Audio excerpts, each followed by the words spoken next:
Hello good morning बच्चों, welcome back in maths class series. बेटा हम आपको इस वीडियो में NCERT class 11th maths chapter number first sets इसके एक्सरसाइज 1.5 से क्वेश्चन नंबर 6 एंड 7 कंप्लीट कराने जा रही हूँ और इन दो क्वेश्चन की कंप्लीट होती है हमारी एक्सरसाइज 1.5 पूरी कंप्लीट हो जाएगी। तो चलिए देखते हैं क्वेश्चन नंबर 6 में क्या बोल रहे हैं। यहाँ बोल रहे हैं let U be the set of all triangles in a plane if A is the set of all triangles with at least one angle different from 60 degree what is A complement. यहाँ बोल रहे हैं मान लो कि जो U है, here U stands for universal set, ठीक है। U जो है वो जितने भी तरीके के ट्रायंगल्स हैं प्लेन में, ठीक है, यानी 2D फिगर में जितने भी तरीके के ट्रायंगल्स बनते हैं उन सबका सेट है। अब ये मान लो कि A जो है वो ऐसे ट्रायंगल का सेट है जिसमें एटलीस्ट वन एंगल जो है वो 60 डिग्री से अलग हो। तो हमें यहाँ पर ये बताना है कि A कॉम्प्लीमेंट क्या होगा, ठीक है। तो जो चीज बोल रहे हैं पहले मैं आपको लिखकर वो फिर कंटिन्यू करती हूँ। देखो बेटा मैंने यहाँ पर सिंपल सी चीज उतारी है। यहाँ पर हमें यूनिवर्सल सेट दिया है, ठीक है, जिसमें बोल रहे हैं एक्स जो है एक ट्रायंगल है प्लेन में, 2D फिगर में एक्स ट्रायंगल है, ठीक है। सब तरीके के ट्रायंगल इसमें आ रहे हैं। उसके बाद ऑल ट्रायंगल है, ठीक है, कि एक्स जो है यहाँ पर जितने भी तरीके के ट्रायंगल्स है प्लेन में 2D फिगर में वो सब आते हैं यूनिवर्सल सेट के अंडर, ठीक है। उसके अलावा सेट ए दिया है जिसमें बोल रहे हैं इसमें इस तरीके के ट्रायंगल आते हैं जिसमें एटलीस्ट एक एंगल जो है 60 डिग्री से अलग हो, ठीक है जी। तो हमें क्या निकालना है, ए कॉम्प्लीमेंट। सपोज करो बेटा मैं यहाँ पर एक फिगर ड्रॉ करती हूँ यहाँ पर ये, ठीक है। अब यहाँ पर बोल रहे एक एंगल 60 डिग्री से अलग हो। ये सपोज 60 डिग्री है, मैं यहाँ पर दो एंगल ले लेती हूँ 60 डिग्री से अलग। एक 70 डिग्री का ले लिया, एक 50 डिग्री का ले लिया, टोटल 180 डिग्री बन गया, ठीक है। अब मैं यहाँ पर सपोज करो मैं यहाँ पर ये ले लेती हूँ कि मेरे तीनों ही एंगल 60 डिग्री के हैं, ठीक है, मैं ले सकती हूँ ना। जो यूनिवर्सल सेट है, ठीक है, उसमें से वो जो गिवन सेट है उसके एलिमेंट्स को माइनस कर देना, यही मतलब होता है ना भाई। हमें हमेशा क्या कहती हूँ कि ये जो सेट है जब हमें इसका कॉम्प्लीमेंट लिखना है तो इसमें जो एलिमेंट दिया वो नहीं लेंगे, बाकी यूनिवर्सल सेट के सारे एलिमेंट ले लेंगे। इसका मतलब क्या है, यूनिवर्सल सेट में से हम ये जो सेट है इसके एलिमेंट्स को माइनस कर रहे हैं। देखो मैंने आपको जो ट्रायंगल बेटा यहाँ पर ड्रॉ करके दिखाया है जिसमें तो मैंने तीनों एंगल का मेजरमेंट 60 डिग्री लिया है। वो क्यों लिया है, क्योंकि हमें यहाँ पर क्या बोला है, हमें यहाँ पर ए कॉम्प्लीमेंट लिखना है, ठीक है जी।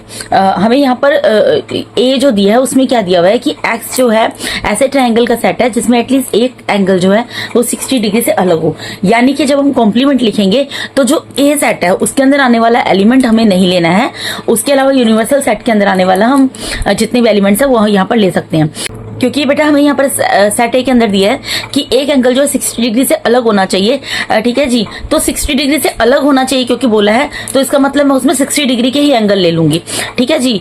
तो इस वजह से मैंने यहाँ पर लिखा है ए कॉम्प्लीमेंट में यूनिवर्सल सेट माइनस ए। और बेटा ए कॉम्प्लीमेंट कैसे निकलेगा, अगर यूनिवर्सल सेट में से सेट ए के एलिमेंट्स को हम माइनस कर देंगे तो ए कॉम्प्लीमेंट निकल जाएगा। वैसे भी देखिए किसी भी सेट का कॉम्प्लीमेंट कैसे निकलता है, जो पर्टिकुलर सेट होता है, ठीक है, जिसका कॉम्प्लीमेंट निकालना होता है उसके एलिमेंट्स को हम माइनस कर देते हैं और बाकी बचे हुए यूनिवर्सल सेट के एलिमेंट्स को ले लेते हैं जी। यानी कि ए कॉम्प्लीमेंट क्या हो गया, यूनिवर्सल सेट में से सेट ए के एलिमेंट्स को माइनस कर देंगे तो ए कॉम्प्लीमेंट की वैल्यू निकल जाएगी, ठीक है जी। और दूसरी चीज ये जो मैंने ट्रायंगल बनाया जिसमें हर एक एंगल का जो मेजरमेंट है 60 डिग्री है, तो 60 डिग्री हर एक एंगल का मेजरमेंट किस टाइप के ट्रायंगल में होता है, इक्विलेटरल ट्रायंगल में, ठीक है जी।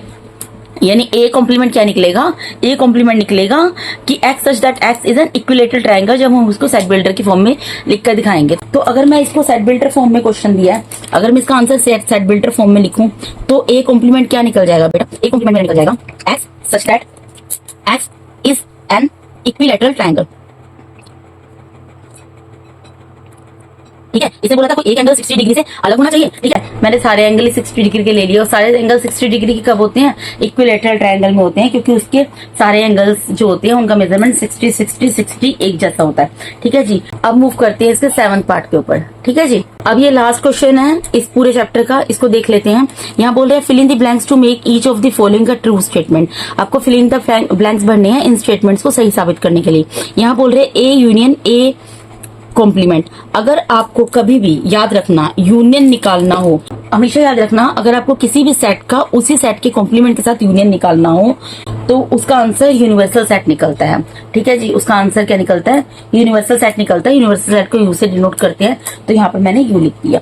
उसके बाद सेकंड पार्ट है, अब यहाँ पर सपोज ए दिया था, अगर बी का बी सेट के साथ कॉम्प्लीमेंट निकालना और उसका यूनियन निकालोगे तब भी यहाँ पे यूनिवर्सल सेट आएगा। अगर यहाँ पर सी दिया होता, सी सेट होता, उसका यूनियन निकालना है सी सेट के कॉम्प्लीमेंट के साथ, तब भी आंसर यूनिवर्सल सेट ही आता है।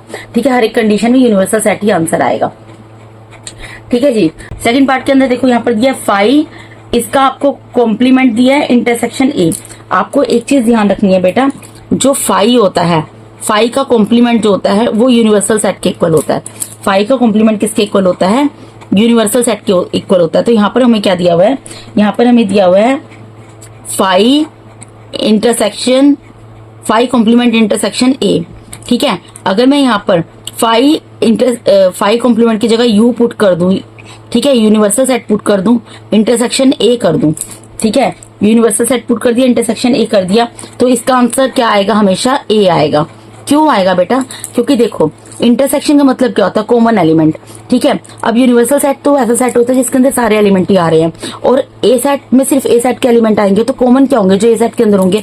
आपको यहाँ पे एग्जांपल से समझा देती हूँ। जैसे सपोज करो, मान लो यूनिवर्सल सेट है, उसके एलिमेंट यहाँ पर दिए हैं 1 2 3 4 5। ठीक है, ये दिया है, और सेट ए दिया है, इसके यहाँ पर एलिमेंट दिए हैं 1 2। ठीक है, अब अगर मैं ये जो यूनिवर्सल सेट है इसका इंटरसेक्शन निकालूंगी ए के साथ, तो क्या निकलेगा? कॉमन एलिमेंट आएंगे। तो कॉमन एलिमेंट क्या है? 1 दोनों सेट में वो कॉमन है, 2 दोनों सेट में वो कॉमन है, तो एलिमेंट क्या निकल गए? 1 और 2। 3 और 5, 3 4 5 को तो नहीं लेंगे, वो तो कॉमन नहीं है। तो अल्टीमेटली ये किसके इक्वल आ रहा है? इसकी जो वैल्यू है ये किसके इक्वल आ रही है? सेट ए के इक्वल ही आ रही है ना।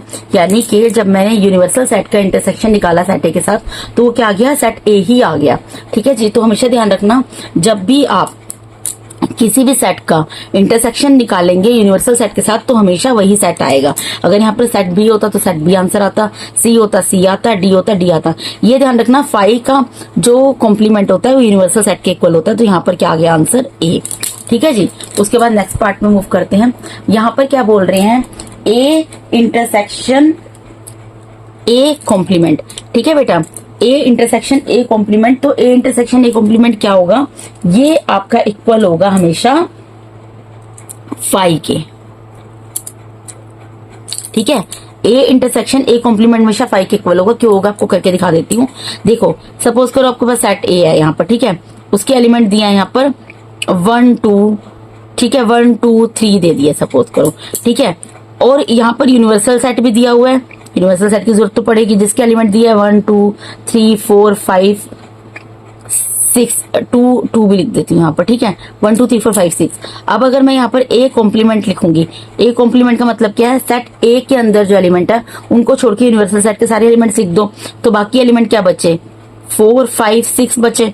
ठीक है, अब मैंने ये क्या लिख दिया? ये मैंने लिख दिया सेट ए, ये सेट ए है और ये सेट ए का कॉम्प्लीमेंट है।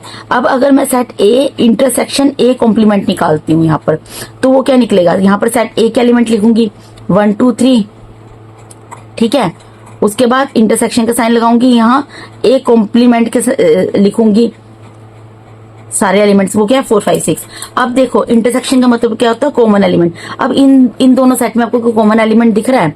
ए इंटरसेक्शन ए कॉम्प्लीमेंट के अंदर आपको कोई कॉमन एलिमेंट दिख रहा है? कोई भी कॉमन एलिमेंट नहीं है, तो उसकी जगह तो मैं सेट ब्रैकेट का साइन लगा सकती हूँ, या फिर मैं क्या लिख सकती हूँ? 5। ठीक है, तो इस वजह से यहाँ पर मैंने आपको बताया, जब भी आप किसी सेट का इंटरसेक्शन निकालते हो उस सेट के कॉम्प्लीमेंट के साथ, तो इक्वल्स टू 5 आता है। आपको मैंने करके भी यहाँ पर दिखा दिया। उसके बाद लास्ट पार्ट है, यहाँ पर क्या बोल रहे हैं?